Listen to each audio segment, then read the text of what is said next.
বেলাল ডাক দিয়ে বললেন, ইয়া রাসূলুল্লাহ, ইয়া হাবিবাল্লাহ, তাহলে আপনি একটু বলেন না আশিক রাসূলের নাম কি?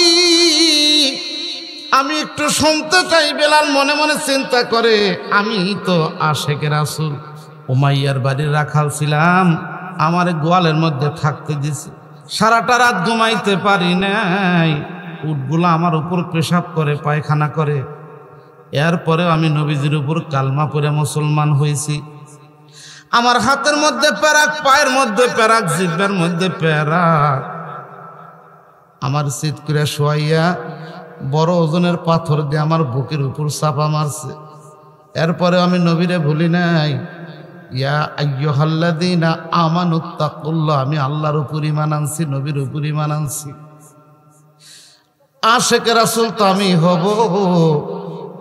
আল্লাহর নবী ডাক দিয়ে বললেন, বেলাল রে, আল্লাহ যার জন্য জান্নাতের 8টা দরজা খোলা রাখছে তার নাম হলো আবু বকর।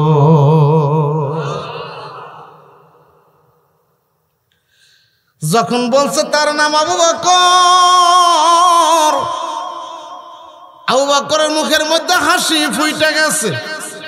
আবু বকরের ডানে বসে রয়েছে হযরত ওমর।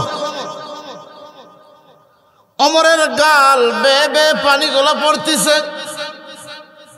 নবী আমার আবু বকরের কথা বললেন, আমি ওমরের কথা বললেন না। আমি ওমর নবীজির কাল্লা কাটতে গিয়া নিজের কাল্লা কাইটে কালমা পড়ে মুসলমান হয়েছি। আল্লাহর নবী তো আমার কথা কিছু বললেন না। নবী আমার বুঝতে পারছে ওমর মন খারাপ করছে। আল্লাহর নবী ডাক দে বললেন, বেলাল রে, জান্নাত দেখতে গিয়া দেখলাম আল্লাহ জান্নাতের মধ্যে স্পেশাল 3টা ঘর বানাইছে। বেলাল ডাক দে বললেন, ইয়া রাসূলুল্লাহ, ইয়া হাবিবাল্লাহ, আল্লাহ কেন জান্নাতের মধ্যে স্পেশাল 3টা ঘর বানাইছে? বলে আমার একজন আশিকের জন্য। বলে আশিকের নাম কি? আল্লাহর নবী ডাক দে বললেন, বেলাল রে, আল্লাহ যার জন্য জান্নাতের মধ্যে স্পেশাল 3টা ঘর বানাইছে তার নাম হলো হযরতে ওমর। ওমর নবীজির সম্মুখে বাসা, আবু বকর নবীজির সম্মুখে বাসা। আবু বকরের ডাইনে বসে রয়েছে হযরত ওমর, ওমরের ডাইনে বসে রয়েছে হযরত ওসমান জিন্নুরাইন, এর ডাইনে বসে রয়েছে হযরত আলী রাদিয়াল্লাহু তাআলা আন, এর ডাইনে বসে রয়েছে হযরত আবু তালহা, এর ডাইনে বসে রয়েছে বাদান রে হযরত জুবায়ের। এইভাবে সাহাবারা বসে বসে নবীজির মুখ থেকে ওয়াজ শুনতেন। আর এক একজন সাহাবী নবীজির মুখ থেকে ওয়াজ শোনার জন্য 1 মাইল 2 মাইল 3 মাইল না, প্রায় 200-300 মাইল দূর থেকে আইসা শুনতে।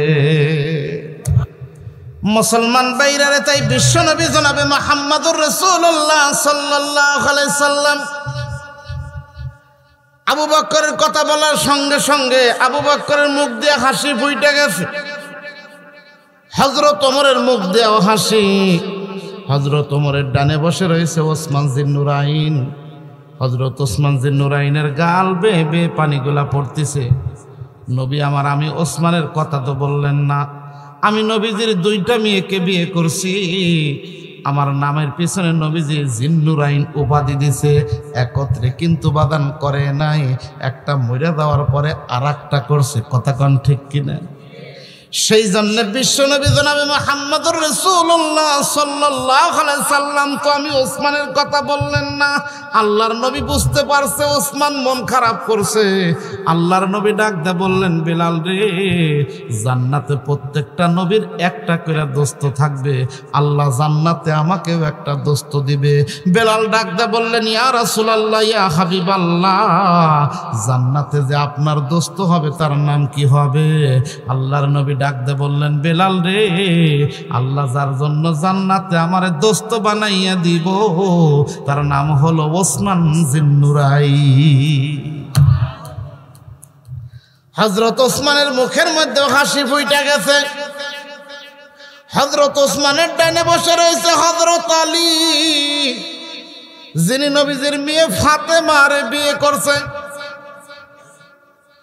সেই ফাতেমা হলো জান্নাতের সরদারিনী মহিলাদের।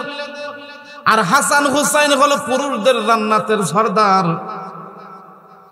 সেই পুরুষদের জান্নাতের সর্দার হাসান হুসাইনের মা ফাতেমা একদিন নবীজির কাছে যখন বসছে, আল্লাহর নবীকে বলতেছে, আব্বা, আল্লাহ আমারে জান্নাতের সর্দারিনী বানাইছে, আমার হাসান হুসাইনকে জান্নাতের যুবকদের সর্দার বানাইছে।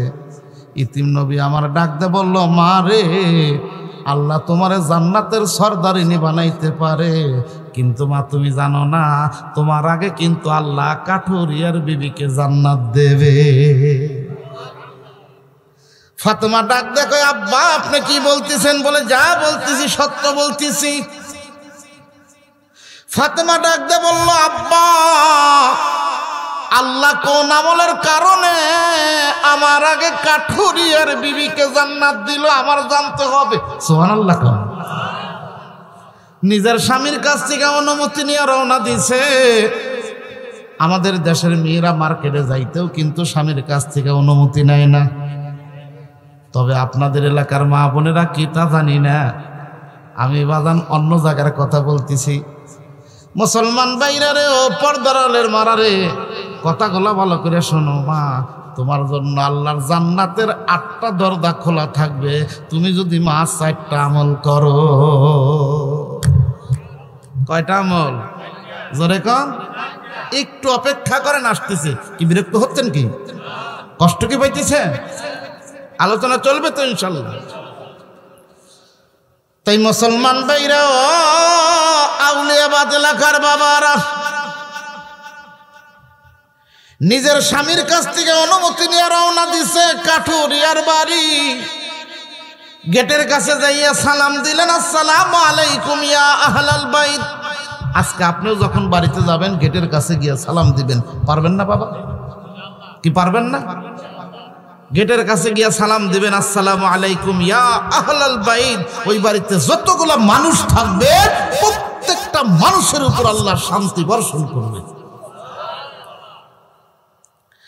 সালাম দিয়ে ভিতরে ঢুকে ডাইন কাতে ঘুমাইবেন। কোন কাতে? দোয়া পড়বেন, আল্লাহুম্মা বিইসমিকা আমুতু ওয়া আহিয়া। জোরে বলেন, ঘুম দিবে কে? আরো জোরে বলেন। ঘুম যখন আপনার চোখে এসে যাবে, রূহটা যায় আল্লাহর আরশ মুআল্লায় আল্লাহর সাথে খেলা করবে। সুবহানাল্লাহ। আল্লাহ যদি মনে করে অমুকের বেটা অমুক, তোরে আর আমার কাছ থেকে আজকে যাইতে দেব না, পারবেন? জোরে কোন পারবেন? পারবেন না বাদান রে। তাই যখন ঘুমাইবেন, ডাইন কাতে ঘুমাইবেন, দোয়া পড়ে ঘুমাইবেন। ওই দিন যদি আপনার মৃত্যু হয়, বিনা হিসাবে আল্লাহ জান্নাত দেবে। আগামীকাল বাদান রে, বাজারে যাইয়া গুইনা গুইনা 20 জনকে সালাম দিবেন। কয়জন? ওই দিন যদি আপনার মৃত্যু হয়, আল্লাহ আপনাকে বিনা হিসাবে জান্নাত দেবে। তাই বাজান রে, বাস্তবে একটা আমলের কথা বলে দেব। জোরে কান দেব। আপনি যখন বাজান ঘুমাইয়া যাইবেন, ঘুমানোর সঙ্গে সঙ্গে রুট আল্লাহর কাছে চলে যাবে, আল্লাহর আরশ মুআল্লাহ। কোনো ডেড বডিটা পড়ে থাকে খাটের ভিতরে, কোনো ডেড বডিটা পড়ে থাকে জমিনে, ঠিক কিনা? কিন্তু রুহটা কিন্তু আল্লাহর কাছে গেছে। এই বডির থেকে আওয়াজ হয় কোনো মানুষের, সকলেরই নেই, কি হয় না? জোরে কন। আচ্ছা, এই আওয়াজটা যদি আপনার না হয়, ভাবির হয়, কোন তো আপনি কি করবেন? দেখছেন নি, একজন কয় ধমক দেব, আর একজন বলতেছে বাই করে দিব। তাহলে আপনার যদি হয়, আপনাকে কি ভাবি ঘরের থেকে বাইর করে দেয়? কথা কয় না। ভাবি থেকে ভালোবাসবেন, ঘরের থেকে বাইর করে দিবেন কেন? আল্লাহর নবীর সর্বসাকল্যে 11টা বিবি ছিল। মুসলমান হিসেবে জানার দরকার আছে কিনা? আরো জোরে কন। ওই টাইমে নবীদের 9টা বিবি ছিল। আল্লাহর নবী জনাবে মুহাম্মদুর রাসূলুল্লাহ সাল্লাল্লাহু আলাইহি সাল্লাম কিন্তু শুধু নবী ছিলেন না, মাঝে মাঝে স্বামী হইয়া বিবিদের সাথে খোঁজ গল্প করতেন। আর আমরা যদি সময় পাই বিবিদের সাথে গল্প করি না, আমরা গল্প করি বাজারে বাজারে গিয়া, কথা কন ঠিক কিনা?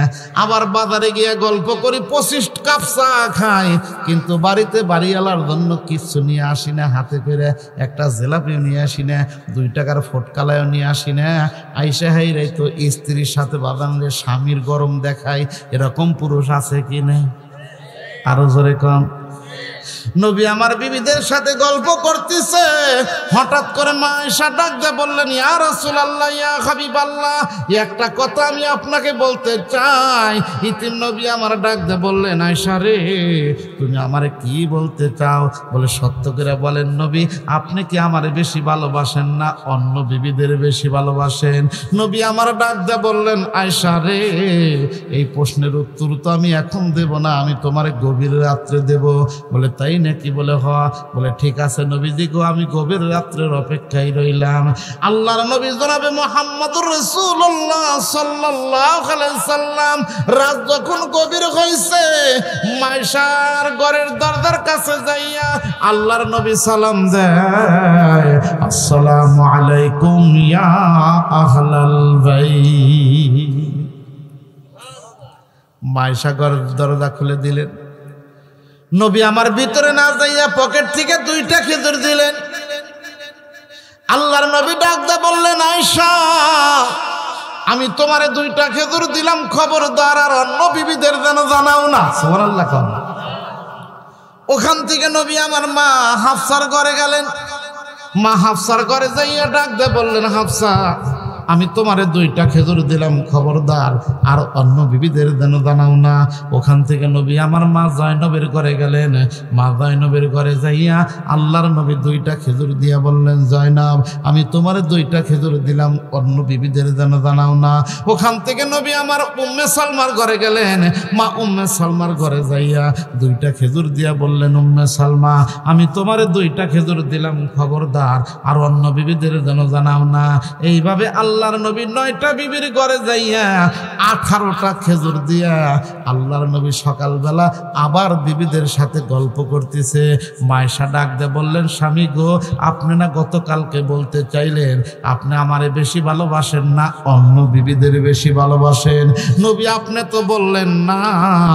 আল্লাহর নবী ডাক দিয়ে বললেন, আয়েশা রে, গত রাত্রে যারে আমি চুপে চুপে 2টা খেজুর দিছি, আমি নবী তারে বেশি ভালোবাসি। মায়েশা কয়, নবী আমারে খেজুর দিছে, আমারে বেশি ভালোবাসি। সুবহানাল্লাহ। উম্মে সালমা কয়, না, নবী আমারে খেজুর দিছে, আমারে বেশি ভালোবাসে। মা হাফসা কয়, না, নবী আমারে খেজুর দিছে, আমারে বেশি ভালোবাসে। প্রত্যেকটা বিবি মনে করতেছে নবী আমারে বেশি ভালোবাসে। আর আমাদের বাদানরে একটা বিবি 30 বছর সংসার করার পরেও কয়, একমাত্র আমি দেখেই তোমার ভাত খাইলে।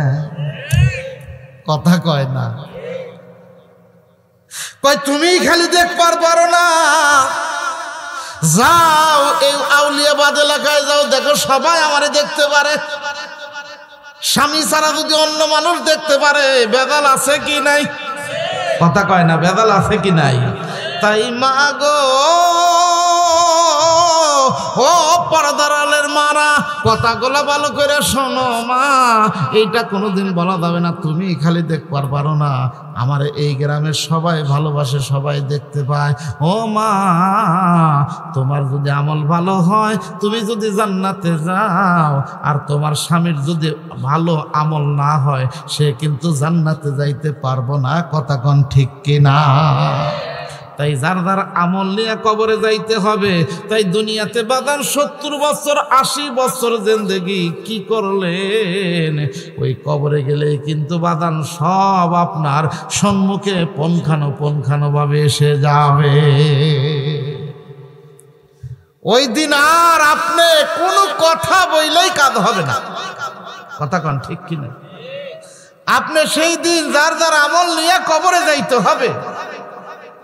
আপনার আমল নিয়ে আপনারই কবরে যাইতে হবে, আমার আমল নিয়ে আমারই কবরে যাইতে হবে। তাই যার যার আমল নিয়ে, আমল নামা নিয়ে বাদান শেষে কবরে উঠবে। কথা কোন ঠিক কিনা? সেই জন্য আজকের মাহফিল থেকে দীপ্ত শপথ গ্রহণ করেন, মুসলমান ভাইরারে তাই ছোট্ট আয়াত কারিম তেলাওয়াত করেছি। এই আয়াতে কারিমের মধ্যে আল্লাহ 5টা আমলের কথা বলছে। 1 নাম্বার আমল হলো লা ইন আকামতুমুস সালাতা, 1 নাম্বার আমল হলো নামাজ। ঠিক মতো পড়লে আল্লাহ 3টা পুরস্কার দেবে। 1 নাম্বার আল্লাহ আপনার সাথে থাকবে। সুবহানাল্লাহ। আল্লাহ সাথে থাকলে ভয় আছে? আল্লাহ সাথে থাকলে যে কোনো ভয় নাই, তার একটা বাস্তব উদাহরণ আমি আপনাদেরকে এখন দিয়ে দিই। নবীজি কালেমার দাওয়াত দেয়, বিরোধিতা করে আবু জেহেল, উতবা, সাইবা, মুগিরা, আবু লাহাব। এক পর্যায়ে নবীজিকে বললেন, মোহাম্মদ বাপদাদার ধর্মের উপর চুনকালি মাইরো না, মক্কাতে তোমারে প্রেসিডেন্ট বানাইয়া দিছি। আল্লাহর নবী বললেন, আমি যদি মক্কাতে প্রেসিডেন্ট হই, স্বরাষ্ট্রমন্ত্রী হবে কে? বলে উতবা। তথ্যমন্ত্রী হবে কে? বলে সাইবা। খাদ্যমন্ত্রী হবে কে? বলে মুগিরা। বলে দেশের 12টা বেজে যাবে, সব ঋণ আমার কাঁধে তুলে দিয়া বলবে, মুহাম্মদ সব মেরে খাইছে, অতএব আমি মানুষের আইন মানি না, আইন মানি আল্লাহ। জোরে বলেন কার? আরো জোরে কোন কার? আল্লাহ। আবু জেহেল দেখলো পরিস্থিতি ঘোলাইটা, অতএব এই মুহূর্তে কি করা যায়? ওই জামানার বড় সন্ত্রাসী হাবিব ইবনে মালিক তার কাছে পত্র লিখছে, চিঠি লিখছে, বন্ধু 1000 সৈন্য নিয়ে মক্কাতে আসেন, আব্দুল্লাহর পোলা মুহাম্মদকে দুনিয়ায় থেকে বিদায় করা লাগবে। জোরে কান নাউজুবিল্লাহ। ওই জামানার বড় সন্ত্রাসী হাবিব ইবনে মালিকের কাছে পত্র লিখছে ইয়ামেনে। মুসলমান ভাইরার এবার চিঠিটা যখন লেখা পাঠায় দিছে, হাবিব ইবনে মালিক 1000 সৈন্য নিয়ে মক্কাতে আসছে। আবু জেহেল স্বর্ণ দিয়া 2টা চেয়ার বানাইছে জাবালে আবু কুবাইস পাহাড়ের উপরে। একটা চেয়ারে বসবে হলো হাবিব ইবনে মালিক, আর একটা চেয়ারে বসবে বাজানরে আবু জেহেল। মস্ত বড় নেতা তুমি, ক্ষমতা পশুর, লোকে তোমায় দেখলে করে হুজুর হুজুর। ওই লোকগুলা একদিন তোমায় হুজুর কইবে না, যাইতে হবে ওই কবরে, কেউ তো যাবে না। এই দুনিয়ায় হইছ তুমি বড় অফিসার, দারোগা পিয়ন তোমায় করে সারো সার। ওই দারোগা পিয়ন তোমায় সার কইবে না, যাইতে হবে ওই কবরে, কেউ তো যাবে না। ঠিক কিনা? জোরে কান বাবা। হাবিব ইবনে মালিক 1000 সৈন্য নিয়ে মক্কাতে আসছে। আবু জেহেলের বাড়ির ওখানে নেতা দিয়া বোঝাই। নেতার বাড়ির কাছে কর্মীর আনাগোনা বেশি না কম? আরো জোরে কান। সব সময় কর্মী, এমন কর্মীর কর্মী যে নেতার চায় চামচার ফিকানি বেশি। কথা কয় না? জিজ্ঞেস করলেন, বাবার নাম আব্দুল্লাহ, মায়ের নাম আমেনা, দাদার নাম আব্দুল মুত্তালিব, চেনেন নাকি? বলে চিনি। কোথায় থাকে? বলে চাচার বাড়ি। বলে চাচার বাড়ি থাকে কে? বলে মা নাই বাবা নাই। যেই লোকটার মা নাই বাবা নাই, সেই লোকটার সাথে কেন আপনার বিরোধিতা? বলে আল্লাহর কোরআনের কথা কয়। ও মুসলমান, এই কোরআনের উপর যদি আপনি আমল করেন, খোদার কসম করে বলতেছি, আল্লাহ আপনার জীবনের রিজিকের অভাব দেবে না। তাই সর্বপ্রথম কোরআনটারে আমি প্রশ্ন করলাম, কোরআন তোমার বাড়ি কোথায়? দেখেন কোরআন কত সুন্দর করে বলে, বাল হুয়া কুরআনুম মাজিদুন ফি লাওহিম মাহফুজ।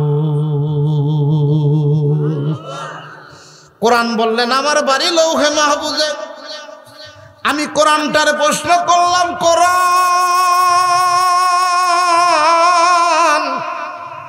লৌহে মাহফুজে আপনার বাড়ি, এই পৃথিবীতে আপনি কবে আসছেন? কোরআন দেখেন কত সুন্দর করে আমার কানের কাছে বলে দিয়া গেল, শাহরু রমাদানাল্লাযী উনজিলা ফীহিল কুরআন। কোরআন বললেন মাহে রমজানে আমি পৃথিবীতে আসছি। এই কোরআনটারে আমি আবার প্রশ্ন করলাম, কোরআন মাহে রমজানে আপনি পৃথিবীতে আসছেন, এর কি কোনো নির্ধারিত দিন তারিখ আছে কিনা? কোরআন বললেন অবশ্যই আছে। আমি বললাম দিন তারিখটা কবে? কোরআন দেখেন কত সুন্দর করে আমার কানে কানে বলে দিয়ে গেল, লাইলাতুল কদরি খায়রুম মিন আলফি শাহর। কোরআন বললেন লাইলাতুল কদরের রাত্রে আমি পৃথিবীতে আসছি। এই কোরআনটারে আমি আবার প্রশ্ন করলাম, কোরআন লাইলাতুল কদরের রাত্রে আপনি পৃথিবীতে আসছেন, আপনার উদ্দেশ্যটা কি? কোরআন দেখেন কত সুন্দর করে আমার কানে কানে বলে দিয়া গেল, হুদাল্লিল মুত্তাকিন। আল্লাহু আকবার। না দেখে আমি আল্লাহকে যারা আল্লাহ বলে স্বীকার করলো, আমি কোরআন তাদের জান্নাতে নেওয়ার জন্য এসেছি। তাই আল্লাহ বলে বান্দারে কোরআন শরীফ পড়, বুকের ভিতর ভর, শক্ত কইরা ধর, তুই কি আমার পর, আমি আল্লাহ বানায় দিমু তরে জান্নাতের হুরপরিদের বর। আল্লাহু আকবার। এই কোরআন যদি সিনার ভিতরে থাকে, এই কোরআন সিনার ভিতরে থাকলে আল্লাহ পাক তাকে লৌহে মাহফুজ থেকে খাবারের ব্যবস্থা করে দিবেন। আর এই কোরআনের সাথে যারা বিরোধিতা করবে, আল্লাহ বলে ইন্না নাহনু নাযালনা যিকরা ওয়া ইন্না লাহু লাহাফিজুন। কোরআন নাযিল করেছে আমি আল্লাহ, হেফাজতের দায়িত্ব আমি আল্লাহর হাতে। পৃথিবীর কোনো মানুষ কোরআনটাকে নিষ্পেষিত নির্বাসিত করতে পারবে না। এই কোরআনটাকে যারা নিষ্পেষিত করতে চায়, আমি আল্লাহই তাদেরকে দুনিয়ায় থেকে নিষ্পেষিত করে দিব। চিৎকার করে কোন ঠিক কিনা? এই কোরআনের পিছনে লাইগে আবু জেহেল, উতবা, সাইবা, মুগিরার মতো বড় বড় কাফের, ফেরাউন, উতবা, সাইবা বাদান ধ্বংস হয়ে গেছে। খবরদার, কোরআন হলো অ্যাটম বোম, ধরলেই ফায়ার হয়ে যাবে, খবরদার। আর যদি আপনি আগ্রহের সাথে মহব্বতের সাথে জড়ায় ধরেন, আল্লাহ কয় তোর জন্য আমি আল্লাহ লৌহে মাহফুজ থেকে ব্যবস্থা করে দেব। মুসলমান ভাইরা খুব খেয়াল করবেন বাবা, বিশ্বনবী এই কোরআনের তেলাওয়াত আসহাবে সুফফার মাদ্রাসায় সাহাবাদেরকে নিয়ে করতেছেন। হঠাৎ করে 7 জন মুনাফিক মক্কায় থেকে গেছে। আসহাবে সুফফার মাদ্রাসায় যাইয়া, বন্ধুরে এত সুন্দর সুন্নতি তরিকায় বাদান রে, আত্তাহিয়াতুর শুরুতে 7টা মুনাফিক গিয়া বসছে। ইতিম নবী আমার ডাক দা বললেন, আপনারা কে? কয় আমাদের বাড়ি হলো মক্কাতে। বলে কি জন্য আসছেন? যখন বলছে আমাদের বাড়ি মক্কাতে, আল্লাহর নবীর গাল বেয়ে বেয়ে পানিগুলা পড়তিছে। দিনের নবী আমার মায়ার নবী রাহমাতাল লিল আলামিন একবার ওই 7 জনের চেহারার দিকে তাকায়, আবার আকাশের দিকে তাকায়। সাহাবারা ডাক দিয়ে বললেন, নবী গো, আপনি একবার 7 জনের চেহারার দিকে তাকান, আবার আকাশের চাঁদের দিকে তাকান, কারণটা কি? ইতিম নবী আমার ডাক দিয়ে বললেন, মক্কা আমার জন্মভূমি, এই মক্কার মানুষ আমারে মক্কায় থাকতে দেয় নাই।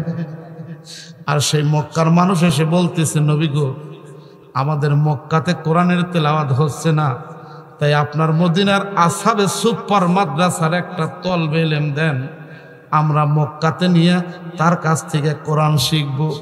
বলার সঙ্গে সঙ্গে ইতিম নবী আমার ডাক দিয়ে বললেন, এই মুহূর্তে আমার ভাইদের সাথে 7 জন কে যাইতে রাজি আছো? এই 7 জনের সাথে নবীর একজন সাহাবী, তার নাম হলো খুবাইর ইবনে আদিল। বাদান রে, হাফেজে কোরআন, ওই যে আসহাবে সুফফার মাদ্রাসার ছাত্র খুবাইর ইবনে আদিল লাভ দিয়ে দাঁড়াইয়া ডাক দিয়ে বললেন, নবী গো, এই মুহূর্তে আমি এই 7টা ভাইয়ের সাথে আমি মদিনায় থেকে মক্কায় যাইতে রাজি। নবী আমার ডাক দিয়ে বললেন, দেরি করো না, তাড়াতাড়ি রেডি হইয়া যাও। এবার রেডি হইয়া গেছে 7 জন মুনাফিক। এবার হাফেজে কোরআনকে খুবাইর ইবনে আদিলকে নিয়ে রওনা হইলেন। মদিনায় থেকে যাইতে যাইতে যখন মক্কার পথে গেলেন, মক্কাতে বিশাল বড় গণজাগরণ মঞ্চ বানাইয়া রাখছে। গণজাগরণ মঞ্চ বানাইয়া বাদানরে সর্বপ্রথম হাফেজে কোরআন খুবাইর ইবনে আদিরকে তুললেন। নবীর সাহাবীকে তোলার পরে বললেন, 7 জন মুনাফিকের চরিত্র এবার ভাইসা উঠছে। জিজ্ঞাসা করতেছে, কোরআন শেখানোর জন্য তোমারে নিয়ে আসি নাই, বরং কোরআনটাকে উৎখাত করার জন্য নিয়ে আসছি। চিৎকার করে কন নাউজুবিল্লাহ। কোরআনটাকে উৎখাত করার জন্য নিয়ে আসছি। 200 বছর রাজত্ব করছে ইংরেজরা। ভারতবর্ষে তাদের মূল টার্গেট ছিল ভারতবর্ষে কোনো কাগজের কোরআন থাকবে না। যত লাইব্রেরিতে কাগজের কোরআন সব কিনে নিয়ে পুরায় দিয়ে বিশাল বড় স্তূপ বানাইছে। এক ইংরেজ আর এক ইংরেজের সাথে দেখা হয়েছে, বন্ধু এই ভারতবর্ষে কত বছর হলো আছো? বলে এত বছর হলো। তোমার কাজ কি? কাজ হলো ভারতবর্ষে যত কাগজের কোরআন আছে সব কোরআন গোলা কিনা জ্বালায়া পুরায়া সরকার করাই হলো আমার কাজ। আর আরেক ইংরেজ বলতেছে, বন্ধু এই ভারতবর্ষে কিছু কোরআন আছে যেই কোরআন কথা বলতে পারে। ইংরেজ পাগল হয়ে গেছে, কই কোরআন কথা বলে? বলে কোরআন যে কথা বলে দেখবা, শুনবা? বলে হ শুনবো। বলে তাহলে আমারে লইয়া চলো। কই ঠিক আছে চলো যাই। নিয়ে রওনা দিছে। দিল্লির শাহী জামে মসজিদে বাদান দোতলায় হেফজখানা মাদ্রাসা। সুবহানাল্লাহ কোন? আর একবার কোন আল্লাহু আকবার, আল্লাহু আকবার। এবার বাদান রে ছোট্ট ছোট্ট বাচ্চারা কোরআনের তেলাওয়াত করে। বিসমিল্লাহির রহমানির রহিম পড়েন। ইয়াসিন ওয়াল কুরআনিল হাকীম ইন্নাকা লামিনাল মুরসালিন আলা সিরাতিম মুস্তাকিম। আবার একটু এগিয়ে যাওয়ার পরে বাদান রে লক্ষ্য করে দেখলো আর একজন পড়তেছে বিসমিল্লাহির রহমানির রহিম। আর রহমান আল্লামাল কুরআন খালাকাল ইনসান আল্লামাহুল বায়ান। খোদা খুদ মীর মাহফিল বুদ মোহাম্মদ শামিয়া মাহফিল के जुमला अंबिया रक्षा दरा महफिल के सो बसनील। अल्लाहु আকবার। মুসলমান ভাইরা রে, ও আউলিয়াবাদের বাবারা, কি বিরক্ত হচ্ছেন? কি কষ্ট কি পাইতেছেন? দোয়া কি করে দেব নাকি? 12টা কিন্তু বেজে গেছে। আমি 1 ঘন্টা বয়ান করতে চাইছি। চালা বড় বিরক্ত তো হবেন না? তাহলে কথাগুলো শেষ করি। কি কর? বিশ্বনবী জনাবে মুহাম্মদুর রাসূলুল্লাহ সাল্লাল্লাহু আলাইহি সাল্লামের উপরে কোরআন নাযিল হয়েছে। সেই রাজবাদানরে নিয়ে গেছে ভারতে শাহী জামে মসজিদে দিল্লিতে। এত সুন্দর তেলাওয়াত হাফেজে কোরআনরা করতেছে। এমন টাইমে গিয়া বললেন, ওস্তাদজি আপনার একজন হাফেজে কোরআনকে দেন, এই যে আমার বন্ধুকে একটু কোরআনের তেলাওয়াত শোনাইয়া দিব। একটু কোরআনের তেলাওয়াত শোনাইয়া দিব, কাগজের কোরআন যে কথা বলতে পারে তার প্রমাণ দেব। ছোট্ট বাচ্চা 9 বছরের একটা হাফেজে কোরআনকে দেওয়া হলো। হাফেজে কোরআনকে যখন দেওয়া হলো, এবার হাফেজে কোরআন যে ইংরেজ হাজার হাজার লক্ষ লক্ষ কোরআন শরীফ কাগজের কোরআন লাইব্রেরি থেকে কিনে পুইরা স্তূপ বানাইছে।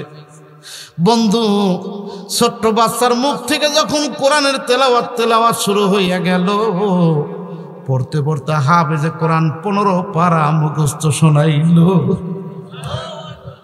15 পারা মুখস্থ শোনানোর পরে হাফেজে কোরআন বললেন, একটু অপেক্ষা করেন, আমি একটু ওযু ইস্তেনজা করে আসি। ওযু ইস্তেঞ্জা করে আরো 15 পারা যখন তেলাওয়াত শোনাইল, বাদান রে পুরা কোরআন শরীফ তেলাওয়াত শোনাইছে। শেষ সূরাটা যখন তেলাওয়াত করতেছে, বিসমিল্লাহির রহমানির রহিম পড়েন, কুল আউযু বিরাব্বিন নাস মালিকিন নাস ইলাহিন নাস মিন শাররিল ওয়াসওয়াসিল খান্নাস আল্লাযী ইউওয়াসওয়িসু ফি সুদুরিন নাস মিনাল জিন্নাতি ওয়ান নাস। বাদান রে যখন পড়তিছে, হাফেজে কোরআনের দিলের মধ্যে বাদান রে লাগা গেছে। হঠাৎ করে হাতটা বাড়াইয়া ডাক দেয়, কয় বন্ধু, এই যে কোরআন আমি শুনলাম, এটা মানুষ রচিত কোনো কোরআন হইতে পারে না, এটা মানুষের কোনো কথা হইতে পারে না, যে কোরআন আমি জ্বালায়া পুরায়া সারাকার করে দিছি। বন্ধু, তুমি আমার মায়ের দেশ, আমার বাবার দেশের মানুষগুলারে বলে দিও, এই মুহূর্তে আল্লাহর কোরআন শুনা আর আমি ঠিক থাকতে পারলাম না। হুজুর, আপনি আমারে কালমা দিয়া মুসলমান বানায়া দেন। মুসলমান ভাইরা রে, হেদায়েত কখন কার লাগা যায়, কাকে আল্লাহ কখন হেদায়েত দিয়ে দেয় জানে? জোরে বলেন জানে? ও বন্ধু, কেউ জানে না। এমন ভাবে হেদায়েত আল্লাহ দিয়ে দিবে বাদান রে, তখন বুঝতে পারে সেই। ও বন্ধু, বিশ্বনবী জনাবে মুহাম্মদুর রাসূলুল্লাহ সাল্লাল্লাহু আলাইহি সাল্লাম চাচার বাড়ি থাকে, কথা মনে আছে তো? আবু জেহেল বলতেছে চাচার বাড়ি থাকে। হাবিব ইবনে মালিক বললেন, কেন চাচার বাড়ি থাকে? বলে মা নাই বাবা নাই। বলে যেই লোকটার মা নাই বাবা নাই, ওই লোকটার সাথে কেন আপনাদের বিরোধিতা? বলে এক আল্লাহর কথা বলে। যখন বলছে এক আল্লাহর কথা বলে, সেই জন্যে বলে হ্যাঁ। বলে আচ্ছা ঠিক আছে, তাহলে চলো যাই, তারে ধরে নিয়ে সীমাইরে ভালাবো। বলে এত মানুষ যাওয়া যাবে না, রাতের অন্ধকারে গভীর রাত্রে চুপে চুপে 5 জন পাঠাইতে হবে। কয়জন? জোরে কোন? আল্লাহ বলে ওয়াহুয়া মাআকুম, পড়েন না, ওয়াহুয়া মাআকুম আইনামা কুনতুম ওয়াল্লাহু বিমা তা'মালুনা বাসীর। বান্দা গোপনে যা করো আমি আল্লাহ দেখি, প্রকাশ্যে যা করো আমি আল্লাহ দেখি। পৃথিবীর মানুষের চোখ ফাঁকি দিয়ে তুমি যখন খারাপ কাজে লিপ্ত হও, এটা আমি আল্লাহ দেখি। কেউ যেটা দেখে না সেটা দেখে কে? আরো জোরে কোন? কেউ যেটা জানে না সেটা জানে কে? আরো জোরে কোন? জানে হলো আমার আল্লাহ। এবার 5 জন সৈন্যকে পাঠাইল। চাচা আমির হামজার গেটের কাছে যাইয়া টোকা মারছে। মোহাম্মদ ভিতরে আসনি। চাচিমা বুঝতে পারছে আবু জেহেল ওই জামানার বড় সন্ত্রাসী হাবিব ইবনে মালিককে কন্টাক্ট করে নিয়ে আইছে। দৌড়া এসে ডাক দেয়, বাদান মোহাম্মদ, পড়েন না সাল্লাল্লাহু আলাইহি সাল্লাম, খবরদার রাত্রে কেউ ডাকলে যেন তুমি বাহির হও না। আমি গোপন সংবাদের মাধ্যমে শুনতে পারছি তোমারে ধরে নিয়ে মেরে ফেলাইব। চাচা আমির হামজা, তোমার এই মুহূর্তে বাড়ি নাই, খবরদার তুমি যেন রাতের অন্ধকারে বাড়াও না। এবার দ্বিতীয়বার আবার যখন ডাক দিছে, আল্লাহর নবী আস্তে করে চাচিমার হাত ধরে ডাক দিয়ে বলতেছে, চাচিমা আপনি আমার জন্য দোয়া করবেন, আমি একা একা যাচ্ছি না, আমার সাথে আল্লাহ আছে। জোরে বলেন কে আছে? আরো জোরে কর। এই বলে বাদামরে যখন ভিতর থেকে বাহির হয়েছে, 5 জন সৈন্য আমার নবীকে ঘেরাও করছে। আপনি মোহাম্মদ? বলে হ। কালেমার দাওয়াত দেন? বলে জি। নবী হয়েছেন? বলে হ। সত্যিকারের যদি নবী হইয়া থাকেন, আপনার সাথে আমার কোনো বিরোধিতা নাই। এই মুহূর্তে চলেন যাই, আমাদের লিডার আসছে, জাবালে আবু কুবাইদের উঁচু পাহাড়ের উপরে বাগানের সমতল থেকে 500 মিটারের দূরত্ব। এত উঁচু পাহাড়, ওই পাহাড়ের উপরে স্বর্ণ দিয়ে আবু জেহেল 2টা চেয়ার বানাইছে। একটা চেয়ারে আবু জেহেল বসছে, আর একটা চেয়ারে হাবিব ইবনে মালিক বসছে। 2 নেতা 2 চেয়ারে বসা। আল্লাহর নবীকে নিয়ে যখন বাগানরে 5 জন সৈন্য নিয়ে আল্লাহর নবীকে নিয়ে বাগানরে 2 চেয়ারের মাঝখানে দাঁড় করাইয়া দিছে। হাবিব ইবনে মালিক একবার নবীজির চেহারার দিকে তাকায়, আবার আকাশের চাঁদের দিকে তাকায়। বারবার তাকানোর পরে নবীজির চেহারার ভিতরে কি পাইয়া যায়? হাবিব ইবনে মালিক বাদান স্বর্ণের চেয়ার থেকে লাফ দিয়া দাঁড়ায়া যায়। জিজ্ঞেস করতেছে, আপনি নবী হয়েছেন? বলে হ। কালেমার দাওয়াত দেন? বলে জি। সত্যিকারের যদি আপনি নবী হইয়া থাকেন, এই মুহূর্তে আপনার সাথে আমাদের কোনো বিরোধিতা নাই। এই মুহূর্তে আপনাকে আমি 2টা প্রশ্ন করব। 2টা প্রশ্নের যদি উত্তর দিতে পারেন, নবী আপনাকে মারব না, ঈমান নিয়ে বাড়ি যাব।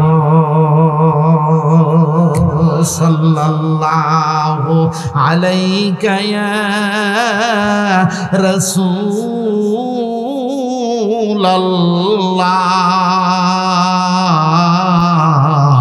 وسلم عليك يا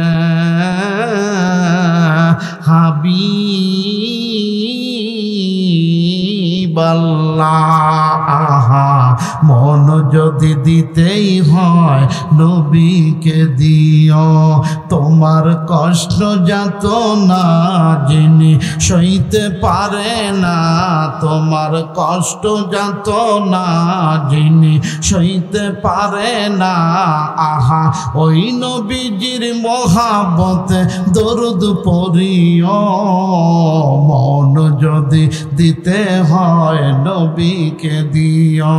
সারা জীবন কাঁদলে নবী এই যে দুনিয়ায়, আহা এখনো কাঁদেন তিনি সোনার মদিনায়। ইয়া রাসূলুল্লাহ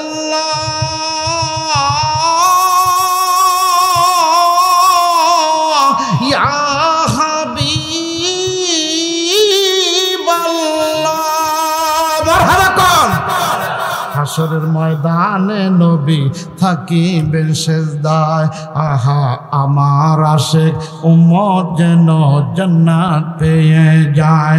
ওই নবীজির মহাব্বতে, ওই নবীজির মহাব্বতে দরুদ পড়িও, মন যদি দিতে হয় নবীকে দিও। জাহান্নামের গেটে নবী দাঁড়িয়ে থাকবে, আহা চক্ষু মোবারকের পানি ঝরতে থাকিবে। উম্মতের ওই পাগল নবী, উম্মতের ওই পাগল নবী মনে রাখিও, মন যদি দিতে হয় নবীকে দিও, নবীকে ভালোবাসিও, নবীর দিদার চাহিও। আমিন কোন?